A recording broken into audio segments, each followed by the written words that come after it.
glory days at the stick. From who's got it better than us to brick by brick. It's always the 49ers way, from off-season to game day. Yeah, we talk back. It's the 49ers Cutback.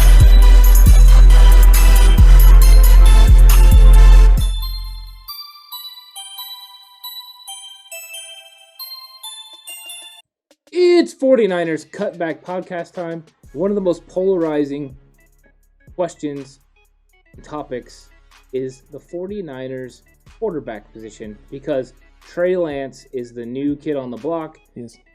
And he is. I heard that they like Abercrombie and Fitch. Yeah, and he's a shiny new toy. That's true. And so everyone wants this guy in there. They want to ramp him up. They want to get the engine started. They want to get the motor going and get this guy out there. Mm-hmm. And it's definitely being talked about. So we felt like we needed to talk about what we feel about the situation, when is Trey Day, and also about how people are evaluating him so far. Look, I wanted to go first on the evaluation part. Okay. Because I'm seeing a lot of people talk about what he's doing in OTAs right now. You're having him work with first team. This means this. He's throwing this many passes. Jimmy only threw this many passes. That means that. Look, it's way too early to say anything about Trey Lance other than mechanics, footwork, fundamentals, and what he may or may not be learning or picking up in the system. Because that's what they're focused on right now with him, and that's what they're doing. Those are the only things you can evaluate him on. You can evaluate the arm talent, the types of throws he can make. That's fine.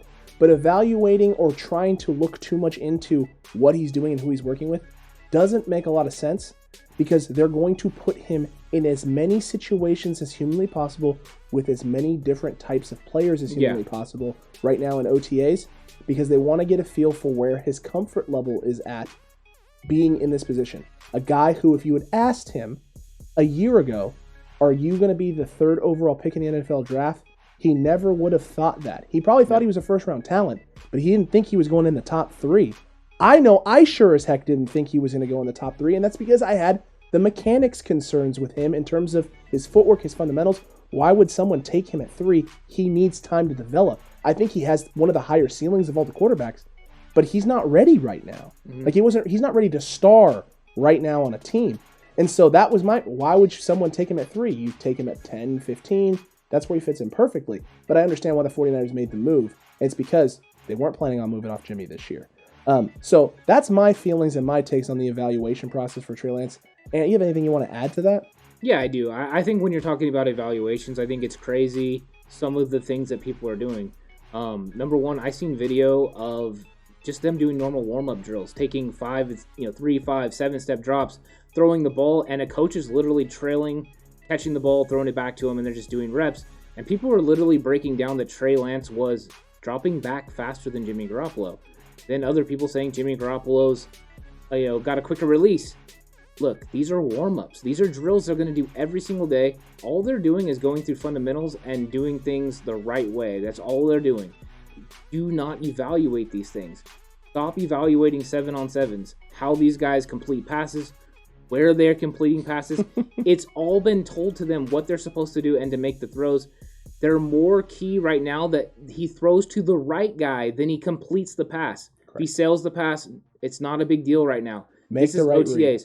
One of the first things we said when the whole Trey Jimmy offense thing was going on was, wait, eventually they will get to the rollouts. They will get to the play action, because that's when you do an install in the offense. That's what happens.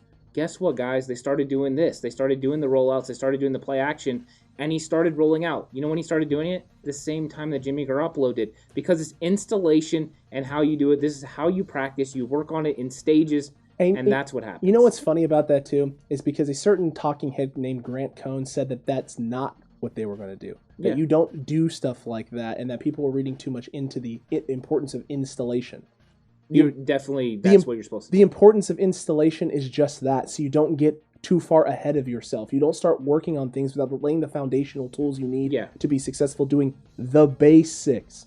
You do the basics, and then you move on to the next phase of the basics. Mm-hmm. The easiest part about throwing a football is from a stationary, planted platform in which you're not having to do something else first, like play action fake, turn your back away from the defense, or get your eyes away from your reads in order to sell something, and then get upfield, play action footwork mechanics and regular footwork mechanics on a drop back are completely different. Yeah. They are not the same. And one is a little more complex than the other. I wonder which that could be.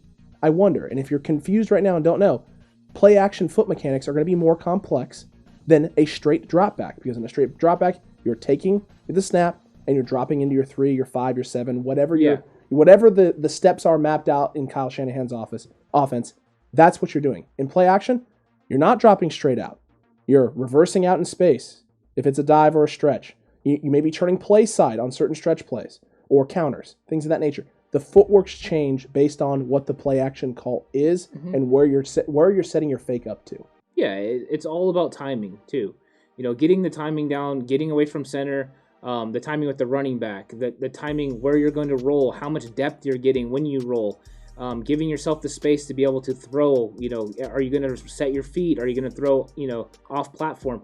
All of those things have to be worked on, and there's so many moving parts that you have to get it all down. If you just went, this would be the equivalency of saying we have all the tools to build a mansion, but let's start from the second floor. It makes zero sense. You'd never built the base, and that's what you're trying to do is build that base so you can build on it. Does he have all the materials to be a huge home and mansion for the 49ers? Absolutely. But you don't start from there. When you're doing a playbook, you start from the beginning, installation every single year. Yes, it's redundant for veterans that already know it. Which is why OTAs aren't mandatory. Right. But it's not redundant for the young guys, and that's why the veterans can bring those young guys along. So when you're talking about Trey Lance, do not look anything into OTAs. If you're looking at Jimmy Garoppolo, don't look anything into OTAs. This does not matter. All this is them going through what they're supposed to do, the natural progression.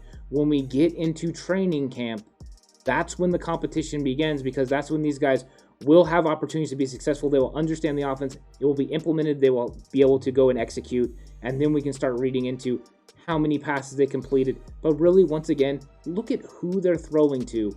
The right read is more important than the actual throw for Trey Lance right now. Absolutely, 100%. So if he's throwing incompletions and things of that nature, Shanahan's not going to care so much as long as he knows where he's supposed to be going with the ball. Because if he knows where he's supposed to be going with the ball, guess what? Less turnovers. Yeah. And less turnovers means a successful 49ers offense. And that goes for Jimmy as well. Less turnovers he has in OTAs, preseason, things of that nature, the better for the offense.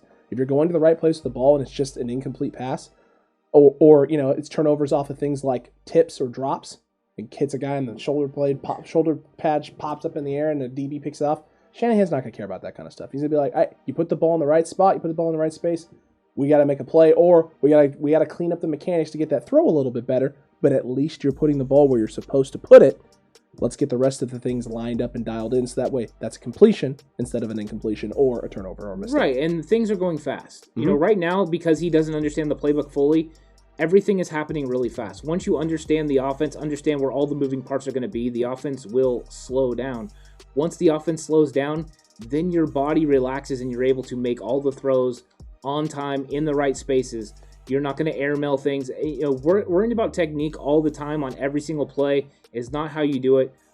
If he makes multiple mistakes, if he's overthrowing every single time, then it's a technical problem. Yeah. But occasionally it happens. That's why you see even the greatest quarterbacks throw interceptions. But the main thing is right now, learn the offense, slow everything down, get chemistry with the wide receivers, so he can be successful, especially in preseason, because that'll take a lot of pressure off. If he is, then he'll not get as much pressure from the outside world, and he'll feel confident and comfortable, and he'll be able to grow this season. And that's what you want. And that leads into the next part of this conversation. Because listen, is it too early to evaluate Trey Lance? It's too early to evaluate certain things. But when is Trey Day? When is that coming? Because 49ers fans have different opinions on this. And guess what? On this podcast, we have different opinions on this. Yeah. We're actually very, very far apart on this. I'm in the firm category that if Jimmy shows out this year, gets us to a Super Bowl and has a 2019-like year, this year in 2021, that he's the guy in 2022 and that you don't move on. And Ant, you're in the different category.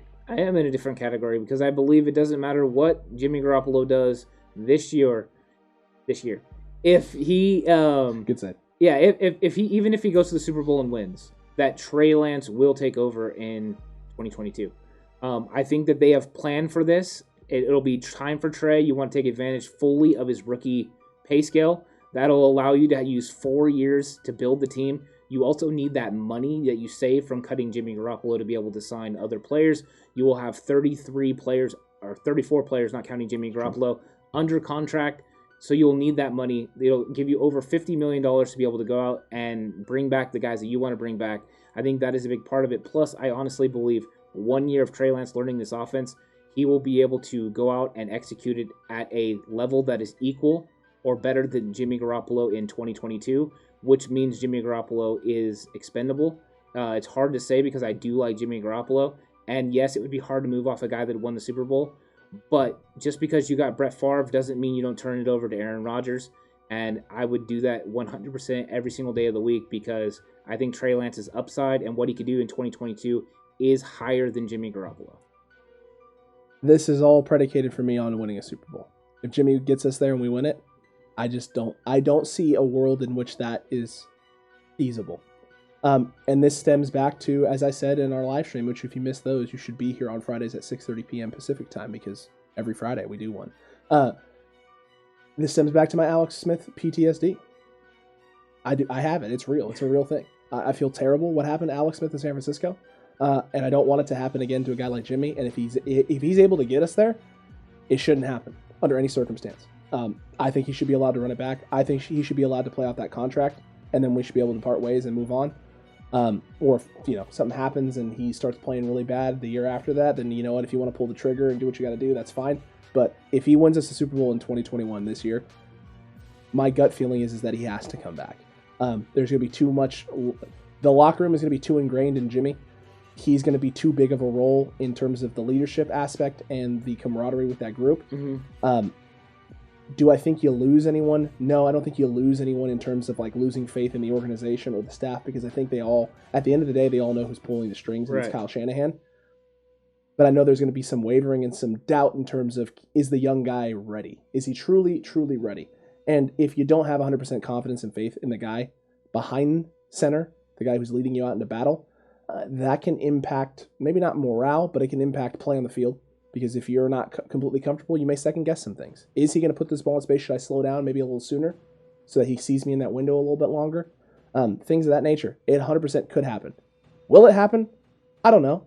And if the Niners decide to make the move and move on to Trey, even if Jimmy wins the Super Bowl, I'm going to roll with my team. Mm-hmm. I won't be happy about it, and I'll have Alex Smith PTSD all over again. But at the end of the day, I trust Shanahan. And if we get a Super Bowl, then I trust whatever decision he's going to make. But my gut feeling is that Jimmy stays as the quarterback. I have 3 points that I want to make that are going to point to otherwise. Okay. First off, if Jimmy wins the Super Bowl, his trade value will be higher than ever before. I agree. A lot of teams will be able to want to get him. Agree. Number 2, if you run it back with Jimmy Garoppolo in 2022, because you have that contract on the books, you can't bring back the same Super Bowl team that you just had. So you're not going to have as talented team around Jimmy. That is that point. And then the third point being, you talk about all the time that you want to win multiple championships. I do. One way to make sure you win multiple championships is to turn it over to the young guy and the rookie pay scale and win in his window. So those are my arguments for it and why I think the way I think. Listen, I don't think you're wrong. Yeah. I actually think you're right. And in all honesty, that's probably what's going to end up happening, even if Jimmy wins a Super Bowl. Which is crazy to think, because even then, it's hard for me to wrap my head around it. It's completely hard. It's the loyalty part of me. And that's my problem. Is if Jimmy got us 2-1 when things looked really, really bad for this team. Oh yeah, he helped turn this team around really, really quickly. If he got us back there after coming off of the injury and just the awfulness that was the 2020 season, if we get back there and win it, no part of me wants him gone.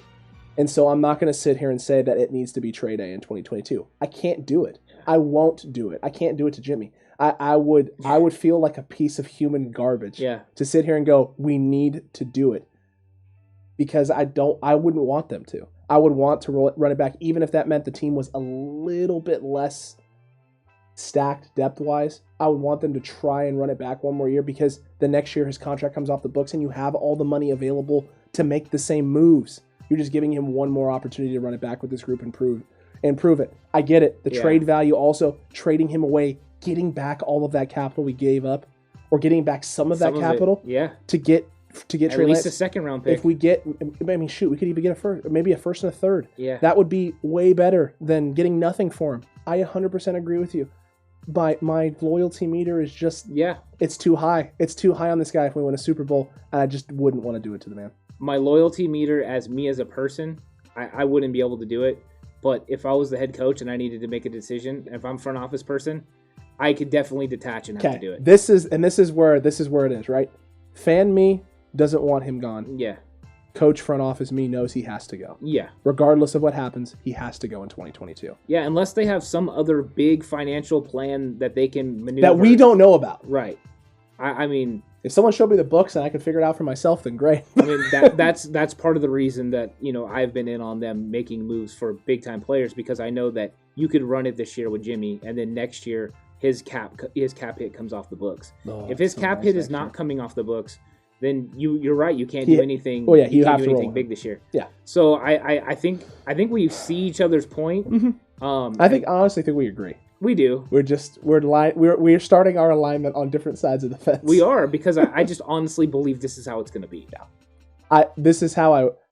My stance is how I want it to be, but I'm fully aware that in 2022 it's going to be Trey Lance's show. And you have the caveat that you have the 49ers winning the Super Bowl in 2021. And that's what makes the question so hard. So hard. And the only thing, I just don't put that into it where I think, well, even if he wins the Super Bowl. Yeah. I think that is the linchpin difference between our two. I think it is. Our two arguments and points. But they're hung up on the same linchpin. It is. It's the same linchpin, just a different starting point with where the linchpin is. Agreed. I'm starting from we've already won it. You're starting from even if we win it. Yeah. Let us know what you think about this down below. Are we completely wrong? You can evaluate Trey Lance all day long. It's a free country. It's your God-given right to do so. We want to hear from you down there. And while you're down there, also let us know, when is Trey Day? Is Trey Day week 1? Is Trey Day week 3 of this year? Week 5? Week 6 after the bye? Coming in week 7, excuse me? Or is it like Ant said, 2022? Or is it like I'm hoping, and definitely not going to be the case, 2023 is Trey Day? When is it? We want to hear from you. Let us know down there. Share the video with your friends. Like it as well. And don't forget to hit that subscribe button. Yeah, and I think a lot of people are going to think it's coming out of the bye. That'll be time for, Trey Lance. I've seen that, they've actually picked this now for that to be his time in the 49ers to make the playoffs and go 12-5, with Trey Lance taking over for a 2-3 49ers football team and leading them the rest of the way. I don't know if that's accurate, but I am curious what everyone else thinks about this. When they think when it's time for Trey. And also, if you're evaluating OTAs, please tell me what you're looking at, what you're evaluating. I'm curious. And if you're getting this from somebody else, tell me what they're looking at and what they're evaluating. And if you say he's throwing it errantly high because he's a long strider, I will know who you're talking about. And I will instantly know that is incorrect, because that is not the truth. No. He's never been a long strider. No. He's never been a long strider. He's had an elongated throwing motion. Correct. But he's never been a long strider. No. And his throwing motion is a lot better. Yeah. It was Tim Tebow-esque. And it is not Tim Tebow-esque anymore. It's definitely not that long. It wasn't ever as bad as Tim Tebow. His positioning with his feet and his arm and everything has been cleaned up so much since his last college football game. He has definitely improved a lot in the technique department. You know how far I've come around on Trey Lance? Yep. Because I was in the no to the, that wouldn't be the worst thing in the world. I just wish they wouldn't trade it all the way. My whole thing was always, I just wish they hadn't traded up to 3 to get him. But if you're in love with the guy, you do what you're going to do. Yep. I get it. And I'm just glad it's not McCorkle. Glad it's not McCorkle. I know there's a lot of fans that feel that way. There's also a lot that don't. Let us know about all of it down below. And until next time, 49ers fans and the 49ers Cutback crew, you stay safe. Remember, the right way is always the 49ers way.